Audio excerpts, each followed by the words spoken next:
నాకు 2, 3 డీమ్యాట్ అకౌంట్లున్నాయి. సో, నేనేదో గొప్ప అని కాదు. చాలామంది మెయింటైన్ చేస్తా ఉన్నారు. అసలు ఒకటి కన్నా ఎక్కువ డీమ్యాట్ అకౌంట్‌లు అవసరమా? ఎందుకు అవసరం?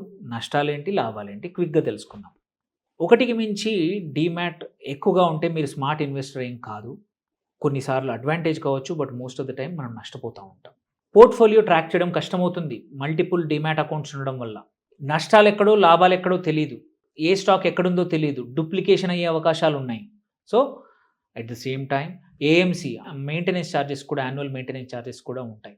తెలియకుండానే కట్ అవుతా ఉంటాయి. సో, ఎక్కువ డీమ్యాట్‌లు ఉన్నంత మాత్రాన స్మార్ట్ కాదు. కాకపోతే ఒక స్మార్ట్ మెథడ్‌లో ఒక డీమ్యాట్ అకౌంట్ ద్వారా ట్రేడింగు, ఇంకో డీమ్యాట్ వచ్చేసి లాంగ్ టర్మ్ ఇన్వెస్ట్‌మెంట్ కోసం చేయడం మంచి పద్ధతి. సో, 2 కన్నా ఎక్కువ డీమ్యాట్‌లు మాత్రం అవసరం ఉండదు జనరల్‌గా. ట్రాకబిలిటీ అనేది వెరీ ఇంపార్టెంట్. టాక్స్ కాంప్లెక్సిటీ నువ్వు సీఏ ఐటీ రిటర్న్స్ ఫైల్ చేయడానికి 4, 5 డీమ్యాట్ అకౌంట్‌లు పంపిస్తే నేను తిట్టుకుంటాడు. టాక్సేషన్ క్యాలిక్యులేషన్ కష్టమవుతుంది. అన్నిటిని ఎక్సెల్‌లో కంప్యూట్ చేసి మీ short term capital gain, short term capital loss, long term capital gain, long term capital loss చేయాలంటే ఎక్కువ కాంప్లెక్సిటీ అవుతుంది. అందుకే ఎక్కువ డీమ్యాట్‌లు ఉన్నంత మాత్రాన మంచిది కాదు.